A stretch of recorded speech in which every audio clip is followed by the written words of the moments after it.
پناہ مانگتا ہوں میں اللہ کی شیطان مردود سے۔ شروع اللہ کے نام سے جو بڑا مہربان نہایت رحم والا ہے۔ اور جب اس کتاب کو سنتے ہیں جو سب سے پچھلے پیغمبر محمد صلی اللہ علیہ وآلہ وسلم پر نازل ہوئی، تو تم دیکھتے ہو کہ ان کی آنکھوں سے آنسو جاری ہو جاتے ہیں، اس لیے کہ انہوں نے حق بات پہچان لی، اور وہ خدا کی جناب میں عرض کرتے ہیں کہ اے پروردگار، ہم ایمان لے آئے، تو ہم کو ماننے والوں میں لکھ لے، اور ہمیں کیا ہوا ہے کہ خدا پر اور حق بات پر جو ہمارے پاس آئی ہے ایمان نہ لائیں، اور ہم امید رکھتے ہیں کہ پروردگار ہم کو نیک بندوں کے ساتھ بہشت میں داخل کرے گا۔ تو خدا نے ان کو اس کہنے کے عوض بہشت کے باغ عطا فرمائے جن کے نیچے نہریں بہ رہی ہیں، وہ ہمیشہ ان میں رہیں گے، اور نیکوکاروں کا یہی صلہ ہے۔ اور جن لوگوں نے کفر کیا اور ہماری آیتوں کو جھٹلایا وہ جہنمی ہیں۔ مومنوں، جو پاکیزہ چیزیں خدا نے تمہارے لیے حلال کی ہیں ان کو حرام نہ کرو، اور حد سے نہ بڑھو کہ خدا حد سے بڑھنے والوں کو دوست نہیں رکھتا۔ اور جو حلال طیب روزی خدا نے تم کو دی ہے اسے کھاؤ، اور خدا سے جس پر ایمان رکھتے ہو ڈرتے رہو۔ خدا تمہاری بے ارادہ قسموں پر تم سے مواخذہ نہیں کرے گا، لیکن پختہ قسموں پر جن کے خلاف کرو گے مواخذہ کرے گا، تو اس کا کفارہ 10 محتاجوں کو اوسط درجے کا کھانا کھلانا ہے جو تم اپنے اہل و عیال کو کھلاتے ہو، یا ان کو کپڑے دینا، یا ایک غلام آزاد کرنا۔ اور جس کو یہ میسر نہ ہو وہ 3 روزے رکھے، یہ تمہاری قسموں کا کفارہ ہے جب تم قسم کھا لو اور اسے توڑ دو، اور تم کو چاہیے کہ اپنی قسموں کی حفاظت کرو۔ اس طرح خدا تمہارے سمجھانے کے لیے اپنی آیتیں کھول کھول کر بیان فرماتا ہے تاکہ تم شکر کرو۔ اے ایمان والو، شراب اور جوا اور بت اور پانسے، یہ سب ناپاک کام اعمال شیطان سے ہیں، سو ان سے بچتے رہنا تاکہ نجات پاؤ۔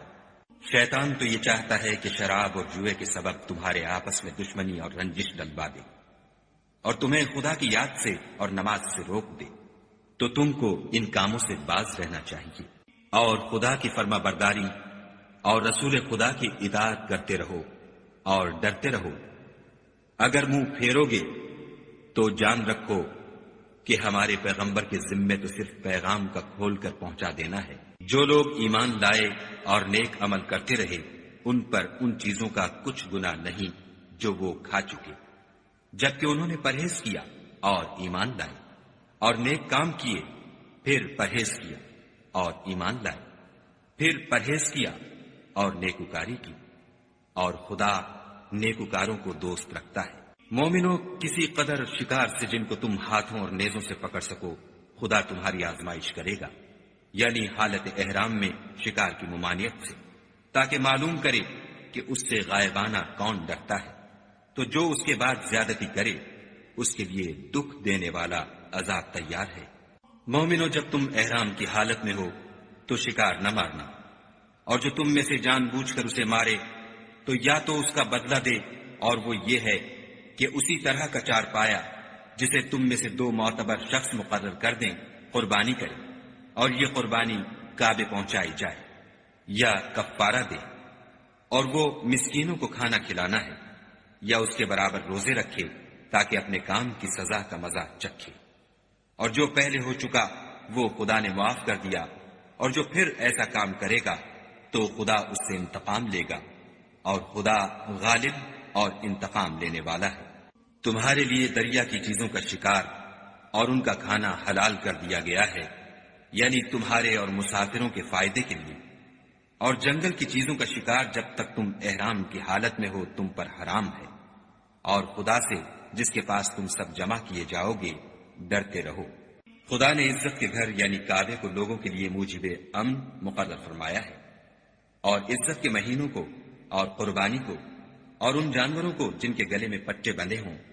یہ اس لیے کہ تم جان لو کہ جو کچھ آسمانوں میں اور جو کچھ زمین میں ہے خدا سب کو جانتا ہے، اور یہ کہ خدا کو ہر چیز کا علم ہے۔ جان رکھو کہ خدا سخت عذاب دینے والا ہے، اور یہ کہ خدا بخشنے والا مہربان بھی ہے۔ پیغمبر کے ذمے تو صرف پیغام خدا کا پہنچا دینا ہے، اور جو کچھ تم ظاہر کرتے ہو اور جو کچھ مخفی کرتے ہو خدا کو سب معلوم ہے۔ کہہ دو کہ ناپاک چیزیں اور پاک چیزیں برابر نہیں ہوتی، گو ناپاک چیزوں کی کثرت تمہیں خوش ہی لگے، تو عقل والو خدا سے ڈرتے رہو تاکہ رستگاری حاصل کرو۔ مومنو، ایسی چیزوں کے بارے میں مت سوال کرو کہ اگر ان کی حقیقتیں تم پر ظاہر کر دی جائیں تو تمہیں بری لگے، اور اگر قرآن کے نازل ہونے کے ایام میں ایسی باتیں پوچھو گے تو تم پر ظاہر بھی کر دی جائیں گی۔ اب تو خدا نے ایسی باتوں کے پوچھنے سے درگزر فرمایا ہے، اور خدا بخشنے والا بردبار ہے۔ اس طرح کی باتیں تم سے پہلے لوگوں نے بھی پوچھی تھیں، مگر جب بتائی گئیں تو پھر ان سے منکر ہو گئے۔ خدا نے نہ تو بحیرہ کچھ چیز بنایا ہے، اور نہ صاحبہ، اور نہ وسیلہ، اور نہ حام، بلکہ کافر خدا پر جھوٹ افطرا کرتے ہیں، اور یہ اکثر عقل نہیں رکھتے۔ اور جب ان لوگوں سے کہا جاتا ہے کہ جو کتاب خدا نے نازل فرمائی ہے اس کی اور رسول اللہ کی طرف رجوع کرو، تو کہتے ہیں کہ جس طریق پر ہم نے اپنے باپ دادا کو پایا ہے وہی ہمیں کافی ہے۔ بھلا اگر ان کے باپ دادا نہ تو کچھ جانتے ہوں اور نہ سیدھے رستے پر ہوں تب بھی؟ اے ایمان والو، اپنی جانوں کی حفاظت کرو۔ جب تم ہدایت پر ہو تو کوئی گمراہ تمہارا کچھ بھی بگاڑ نہیں سکتا۔ تم سب کو خدا کی طرف لوٹ کر جانا ہے، اس وقت وہ تم کو تمہارے سب کاموں سے جو دنیا میں کیے تھے آگاہ کرے گا اور ان کا بدلہ دے گا۔ مومنو، جب تم میں سے کسی کی موت آ موجود ہو تو شہادت کا نصاب یہ ہے کہ وصیت کے وقت تم مسلمانوں میں سے 2 مرد عادل یعنی صاحب اعتبار گواہ ہو، یا اگر مسلمان نہ ملے